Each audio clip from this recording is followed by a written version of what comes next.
The desert stretched endlessly, golden waves under a burning sky.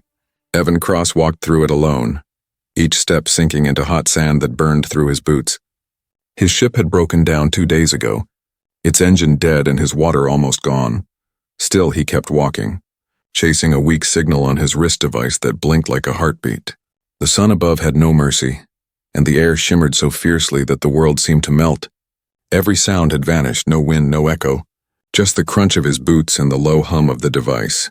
He had crossed many dead worlds before, but something about this place felt alive. It felt like the desert itself was watching. Listening, breathing, he muttered to himself. Just a few more miles, and stumbled over a ridge when he fell. His hand brushed against something smooth, not rock, not metal, but strangely warm. He brushed away the dust, then froze. It was skin, pale as moonlight and almost glowing under the sun.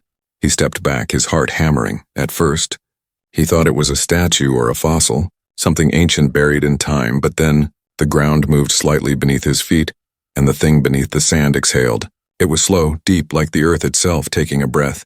Evan dropped to his knees, brushing away more sand with trembling hands. A face began to appear, a woman's face, but impossibly large, with features carved by both beauty and battle.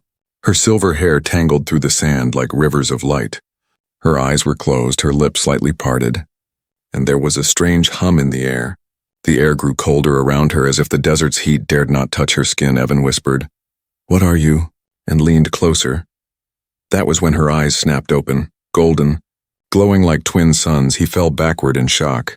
The giantess's pupils narrowed to thin slits, and she stared directly at him. Her voice came out cracked, hoarse, and yet it shook the ground beneath them. "Don't come closer, human. Your scent means death." Evan froze. His mouth dry, he raised his hand slowly, his voice shaking. "I didn't mean to disturb you.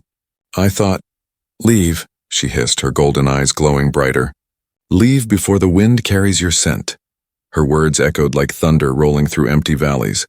He could feel something stirring beneath the sand around her, faint tremors that grew stronger. He looked around, but the horizon was empty. "Just endless dunes and shimmering light. I can help you," he said, his throat dry and cracked. "You're trapped. I can dig you out." But she only shook her head, her voice trembling now, softer, almost afraid. "You don't understand. Your kind should never have come here." Her breathing grew shallow, and the glowing veins under her skin flickered like lightning. Evan realized she wasn't threatening him, she was warning him. Something was wrong with the land, something that reacted to him being near. Then he heard it, faint at first, like whispers carried on the hot wind. It sounded like voices beneath the sand, dozens, hundreds, murmuring in a language he couldn't understand. The ground pulsed once like a giant heartbeat. A ripple passed across the dune, and for a moment, he saw shapes beneath the surface, massive outlines. Moving slowly, sleeping, he stumbled backward, terrified, but couldn't look away. The giantess pressed her hands into the sand, struggling to rise, but her body refused. "Go," she pleaded now, her voice filled with fear. "Before they smell you." Evan's instincts screamed at him to run, but something stronger kept him there. He saw pain in her eyes, the kind that came from centuries of loneliness. She was not his enemy. She was a prisoner of something much older, much darker. He looked at her face again, covered in dust and sunlight, and whispered, "Who are you?"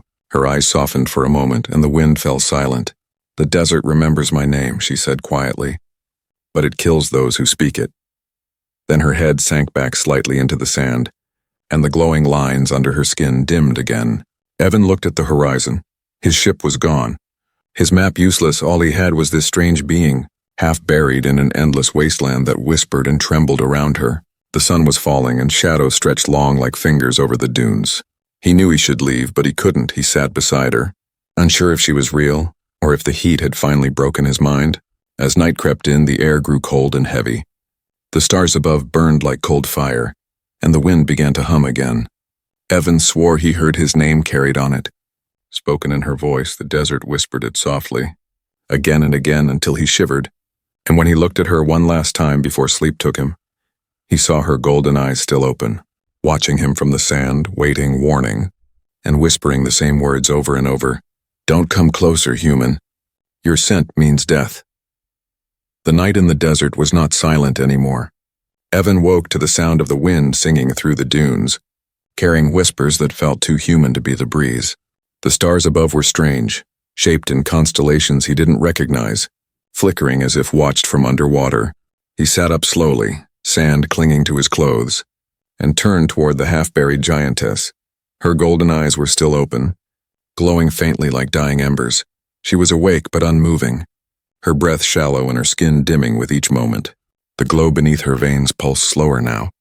Like a heartbeat fading, Evan hesitated, then reached into his bag. Pulling out a small canteen, he held it up, whispering, "It's only water." The giantess didn't respond, but her gaze softened as if the word itself reminded her of something lost long ago. He poured a few drops near her lips, the water sizzling on her skin before vanishing into steam. Her jaw tightened, and a shiver ran through the ground beneath her. Evan stepped back quickly, his pulse racing, then her voice, low and strained, reached him through the cold air. "You shouldn't have done that, human. The land can taste your kindness too." He frowned, unsure what she meant. "The land?" he asked softly. She closed her eyes for a moment, then opened them again, sadness filling her face. "This desert is not empty," she whispered. "It sleeps, and dreams of what it lost." Evan felt the wind change direction, colder now, almost aware of them. Each gust carried fine dust that glowed faintly before vanishing, like invisible sparks. "I don't understand," he said. "Who are you? What happened here?" The giantess tilted her head slightly, the sand falling from her cheek like snow. Her voice trembled, heavy with memory. "My name is Lyra, daughter of the Sand Sentinels," she said slowly. "We once guarded this world from the sky fires and the floods." Her eyes turned distant, reflecting stars. "But we were cursed, betrayed by one who came from your stars." Long ago, Evan's stomach tightened. "Someone like me?" Lyra's gaze hardened. "He called himself a friend. He gave us light and knowledge, but he gave us poison too." She pressed her hand into the sand, and golden cracks appeared around her fingers. "When he touched our blood, it changed. It made us hunters of human scent, killers of those we once protected." Her voice broke, her face twisting in pain. "The curse still sleeps beneath the dunes, waiting for the smell of your kind." Evan finally understood what her warning meant. He turned slowly, eyes scanning the endless waves of sand. The desert looked the same, empty and peaceful, but he could feel it moving. It was subtle, almost invisible, but the dunes seemed to breathe. The sound beneath the surface was faint at first, like the shifting of buried rocks. Then he heard it clearly, a low growl far away but growing closer. Lyra's hand clenched the sand tighter, her breath coming faster. "They are waking," she whispered. "The others, my kin. The cursed ones." Her eyes glowed again, brighter now. Golden fire spreading through her veins, Evan could feel heat radiating from her body. Waves of energy pulsing through the air. The sand around her began to move, forming strange symbols that glowed briefly before fading. "What can I do?" Evan shouted over the rising wind. She shook her head, her expression torn between fury and fear. "Run," she said. "If they smell you, there will be no escape." But Evan didn't move. "I'm not leaving you," he said firmly, even as his hands trembled. Lyra's gaze softened for just a heartbeat, a flicker of something human behind those glowing eyes. "No one ever stayed before," she murmured, almost to herself. Then the sound beneath the dunes became a roar. The ground shuddered, sending ripples across the sand like water. Far on the horizon, dunes began to collapse inward as something massive stirred below. The air filled with dust. The stars vanished behind clouds of golden mist. Lyra turned her head sharply toward the east, her voice breaking. "They are coming," she said. "And they will not stop until your scent is gone." Evan grabbed his pack, but before leaving he knelt beside her again. "Tell me how to stop this," he said quickly. "There has to be a way." Lyra's lips parted, trembling, her words barely a whisper. "There is one. The Temple of the Silent Wind, buried beyond the black dunes." Her body convulsed, pain flashing across her face. "But it is forbidden even to me." Evan stood, determination burning through his exhaustion. "Then I'll go there," he said. "If it can break the curse, I'll find it." Lyra looked at him in disbelief, a faint smile crossing her lips for the first time. "You are either brave or foolish," she whispered. "Maybe both," he replied quietly, glancing at the shifting horizon. The whispers beneath the sand grew louder, closer, like voices chanting his name. Lyra's eyes dimmed as she said her final warning. "Go now, human. before the desert remembers your scent too clearly. Evan turned away, his figure shrinking against the endless dunes. The wind howled behind him, carrying her voice one last time. It was not anger anymore, it was sorrow, and though he couldn't see it, Lyra watched him until he disappeared into the storm. Her golden eyes reflected the stars once more, and the desert, ancient and alive, whispered softly beneath her. The curse had begun to stir again, and its hunger would not wait for dawn. The black dunes rose like frozen waves under a sky smeared with ash. Evan had walked for hours through the storm, guided only by Lyra's fading voice in his memory and the strange pull in his chest. The sand here felt heavier, darker, as if soaked in old blood and older curses. Each step was harder than the last, and the horizon kept shifting as though the desert itself did not want him to arrive. Behind him the air trembled, soft at first, like distant thunder, but then he felt it under his boots. The steady thump of something enormous moving beneath the surface. The ground pulsed with a rhythm too slow to be mechanical, too ancient to be animal. It was like the heartbeat of something buried, something waiting to rise, and Evan realized with growing fear that he wasn't walking over sand, he was walking across a back, a giant body sleeping just beneath the surface. He stopped, breath caught in his throat. The silence broke with a sound like a sigh. Deep and low, then the sand behind him began to ripple. A long, wide crack tore through the dunes, and from it something began to emerge. A hand, massive and covered in pale glowing lines, reaching slowly toward the sky. Evan stumbled back, falling onto the hot ground. From the sand rose a figure twice the size of Lyra, armored in cracked stone and braided bone. Its eyes opened, twin lanterns of burning red. The creature turned its head slowly toward Evan, sniffing the air like a beast. Then it opened its mouth and roared. A scream not of pain or anger, but of recognition. It had smelled him. A human, more cracks followed all around him. From the hills and dunes and ancient craters, the sleepers began to rise one by one, like giants shaking off a 1,000-year dream. Some had broken wings folded against their backs. Others had horns wrapped in vines and thorns. All of them glowed faintly with the same curse that had bound Lyra.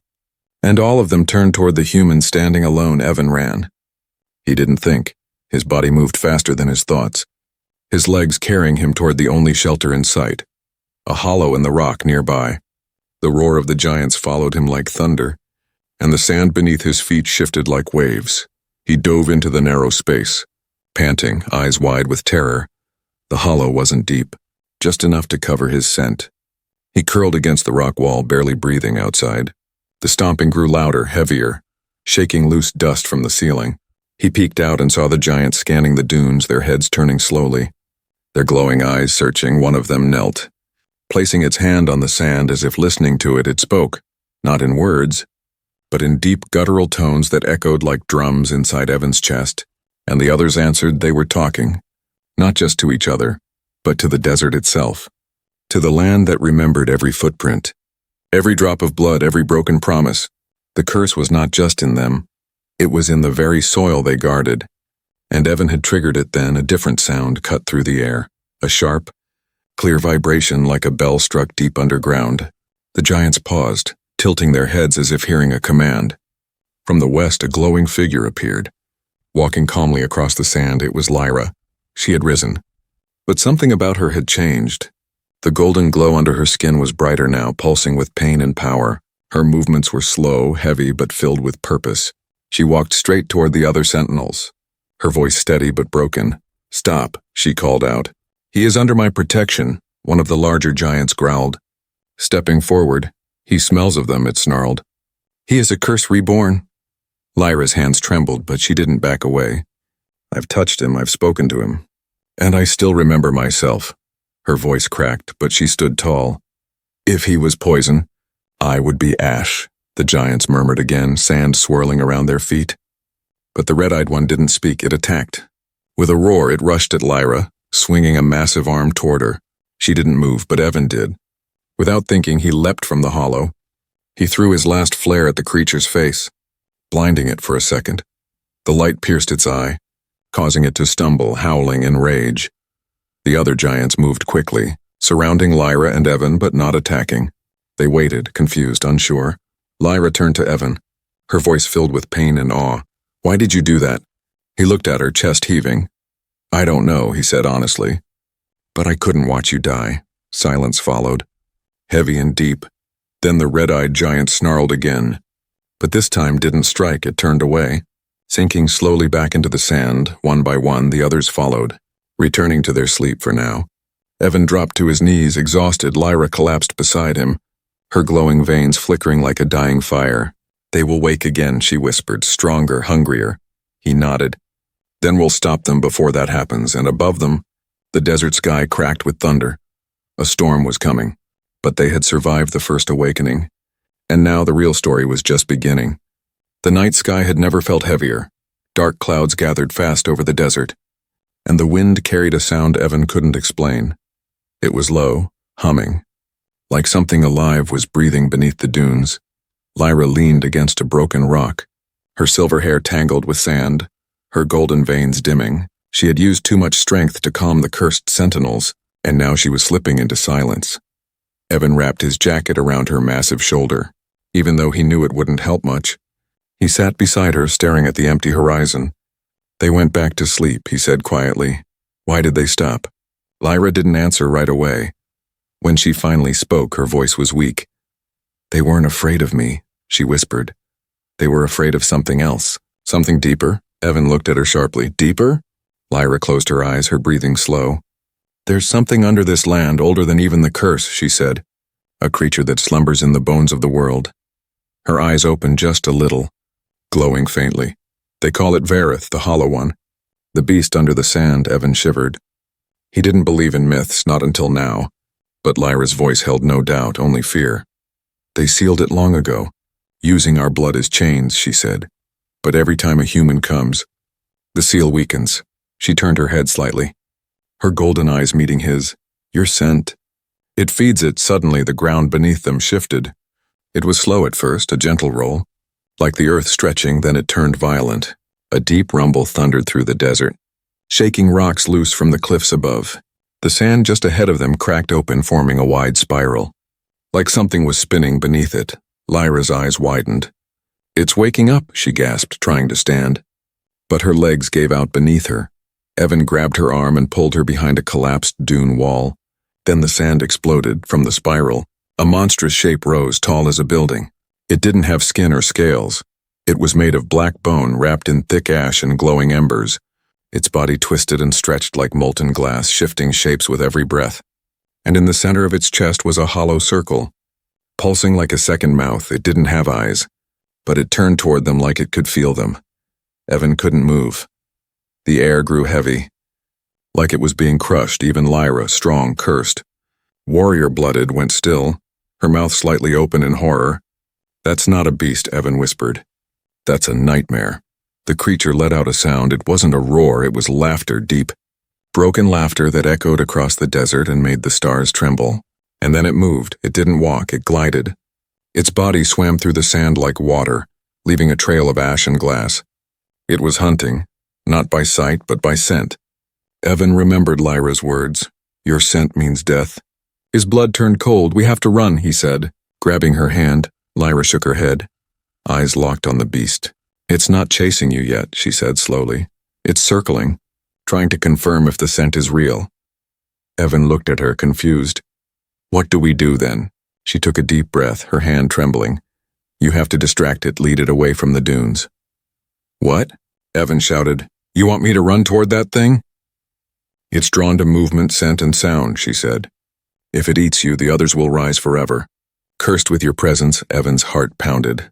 But he knew she wasn't wrong. If he stayed, they'd both die, and the entire desert might awaken again.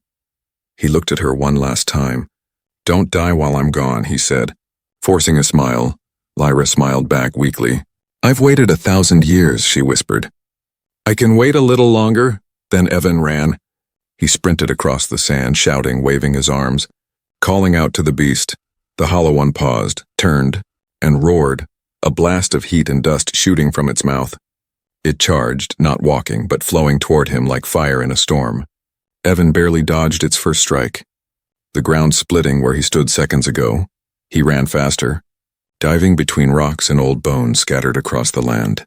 He didn't know where he was going, just away, Behind him, the creature chased faster, louder. Ash burned his skin. The sand scorched his shoes. He tripped, rolled, kept going. His lungs screamed, his legs gave out, but he didn't stop. Far behind, Lyra crawled to the edge of the dune. She watched Evan vanish into the smoke. Then she looked at the seal beneath her, a broken circle of symbols that had once held the beast, and she whispered a word only the desert remembered. The symbols glowed for a second, the sand trembled, and Lyra fell back, her body going still, her light fading. Evan didn't know it yet, but the moment he ran, the desert changed, the curse twisted, and the Hollow One no longer just hunted. It remembered. The wind was cold now, not from nightfall, but from something deeper, older. It blew across the dunes like a whisper carrying forgotten names. Evan lay face down in the sand, breath shallow, body aching. His ears still rang from the beast's roar, and his lungs burned from running, but he had survived, barely. He opened his eyes and saw nothing but darkness. No stars, no moon, just swirling black sand and red dust. He didn't know where he was anymore. The desert had swallowed him whole, and everything around him felt wrong, like the world had folded in on itself. He tried to stand but collapsed again. His hands trembled as he reached for his wrist device. It was broken. The screen cracked. No signal, no map, no rescue. Great, he muttered. Now I'm lost and cursed. Suddenly, something shifted in the air. A strange warmth touched his skin, not fire, not heat from the sun, but something like memory. He turned slowly and saw it. A glowing orb floating above the sand.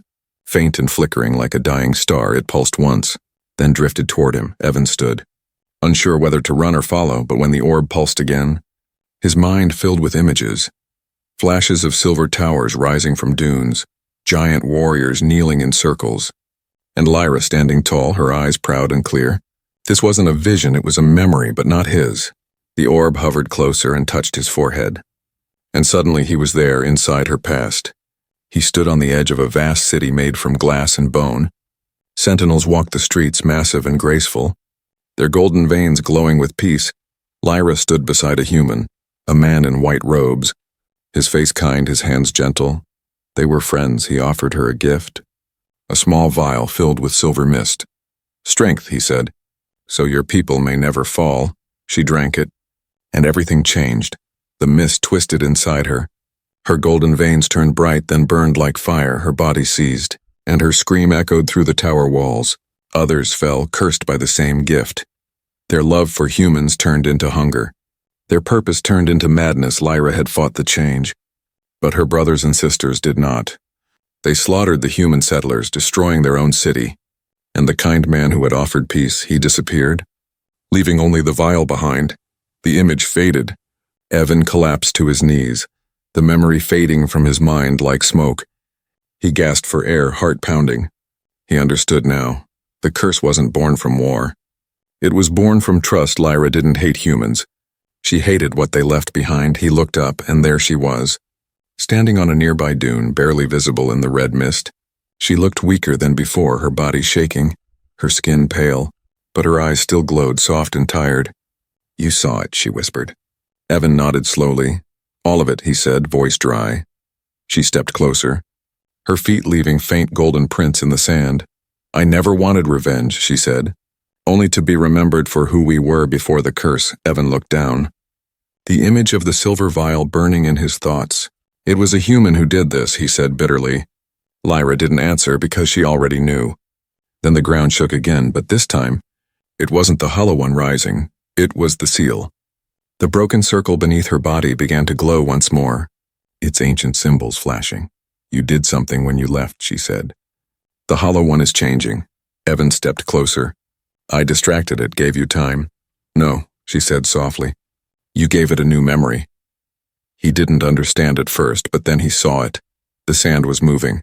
Not from wind, not from force, but from shadows, shapes of the dead, thousands of them walking beneath the dunes. Their faces were twisted, half human, half sentinel. They were the ones lost to the curse, and now they were awake. The Hollow One feeds on memory, Lyra whispered. And you gave it mine. Evan stepped back, horror growing in his eyes. I didn't mean to. Lyra placed a hand on his shoulder, her strength barely holding. It's not your fault, she said. But now it knows more. A loud crack echoed across the dunes. The sky split slightly, revealing a thin white tear, like the edge of another world. "It's trying to become us," Lyra said quietly. "It wants to wear our memories like skin." Evan clenched his fists. "We have to stop it." Lyra nodded slowly. "There's only one way," she said. "The temple." Where the first sentinel fell, Evan looked at the horizon, where the black dunes whispered with stormlight. And for the first time he didn't feel fear. He felt rage. He stood tall, brushing the sand from his clothes. "I'll go there," he said. "Whatever it takes," Lyra smiled faintly. "And I'll walk with you," she whispered. "Even if my light goes out," and behind them, the Hollow One twisted beneath the earth, dreaming now with stolen memories, preparing to rise not as a beast but as a god. The sky turned silver-gray as Evan and Lyra stood at the edge of a jagged canyon. Beyond it stretched the black dunes, a place untouched by wind or time.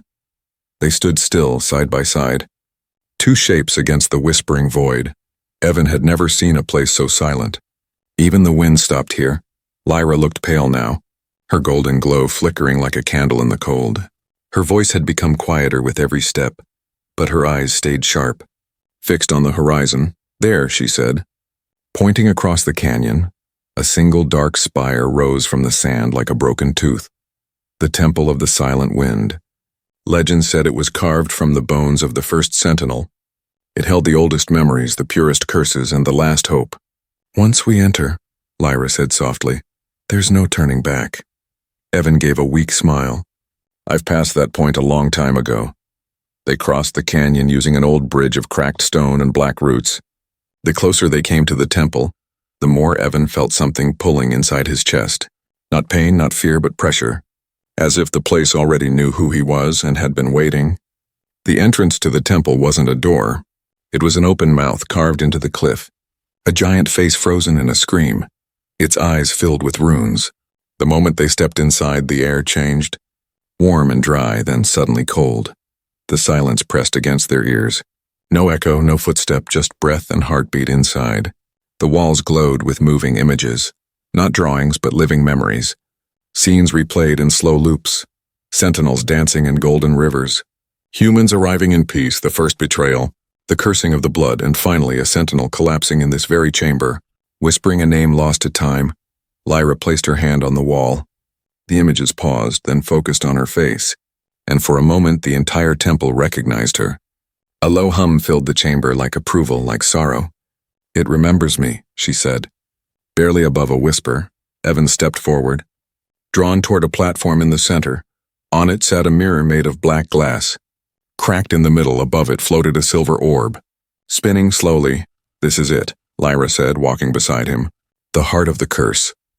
Evan stared at the mirror and saw something that made him step back.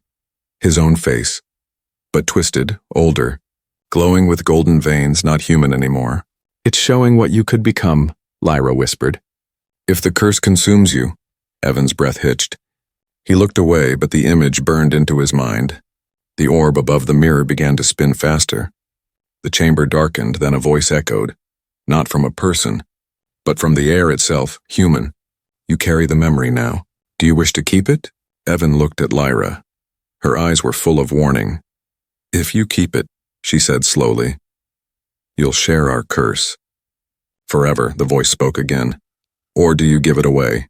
Evan stepped forward. "I give it away," he said. To the Hollow One. The temple shook violently. The orb exploded into light and the black mirror cracked even deeper. Lyra shouted, "Evan, wait!" But it was too late. The memory inside him, the visions, the pain, the curse, and it flowed out of his chest like smoke. It was pulled into the cracks in the mirror, sinking into the temple floor. And deep beneath the sand, the Hollow One felt it. The beast roared from beneath the earth. The sky outside turned red, ash fell from the clouds, and the dunes began to twist upward like claws. Evan fell to his knees, gasping. His body shook as if drained of something more than blood. Lyra held him, her hands glowing softly as she tried to steady him. "You gave it what it wanted," she whispered. "You gave it yourself." "I had to," Evan choked. "It wanted memory, not flesh," the temple responded. Golden light poured from the walls, a circle formed around them. Ancient symbols igniting one by one. "The temple's completing the ritual," Lyra said, eyes wide. It's binding the hollow one to the memory. But what does that mean? Evan asked, coughing. It means, she said slowly, the beast will no longer be a mindless monster. It will become you. Evan stared at her. Then I have to stop it, before it becomes something worse. Lyra touched his face gently. You may not be able to, but I can. He grabbed her wrist. No, please. She smiled sadly. This curse began with us, she said. It should end with us. Before he could stop her. She stepped into the center of the seal. Her entire body began to glow. Golden flames surrounded her as the temple closed its circle. The beast's roar echoed again, louder now, closer. But Lyra lifted her arms to the sky and whispered her true name, the one the desert had forgotten, the one even Evan had never heard. The temple answered with light, and the dunes outside exploded in golden fire. The explosion painted the sky in gold. Not fire, not destruction, but light that danced like memory returning home. The dunes shifted in slow waves, as if the desert was breathing again for the first time in centuries. The hollow one, massive, twisting, ancient, screeched from beneath the sand. Its voice cracked the cliffs and sent birds flying from 100 miles away. But this time it wasn't just rage, it was confusion, because it felt something it had never known before. Pain, regret, and her name, Lyra, stood in the center of the temple's circle, her body burning with golden fire, her skin no longer pale stone but bright like starlight. The curse had not consumed her. She had consumed it. Evan watched from the steps. Chest heaving, heart shattered, he reached out. Lyra, please come back. She turned her head slowly and smiled. Not the sad smile she always wore, but one full of peace, full of freedom. I remember everything now, she said softly. I remember who I was before the curse. Her voice echoed across the dunes like a song from long ago. And I remember, I never hated your kind. The hollow one rose in full. Its body no longer black, but glowing red, flashing between shapes, sentinel, human, monster, child. It was trying to find itself to wear a face, but every shape crumbled. Because Lyra was burning away its stolen memory. She lifted her hands, and the desert responded. The sand spun upward, wrapping around the beast like chains. Ancient symbols blazed across the dunes, sealing it inside a storm of gold and dust. It roared one last time, then vanished beneath the earth. Swallowed whole by the desert that had once given it life, silence returned, and then so did the wind. The black dunes softened into warm waves of gold. The sky turned clear blue, and the temple began to fade. Its stones turned to dust. Its walls returned to sand because it had finished its purpose. Evan ran toward the circle. Lyra was on her knees, the golden light leaving her body like mist at sunrise. He dropped beside her, held her hand. Don't go, he whispered. Her voice was almost gone. I have to, she said, smiling gently. You freed me.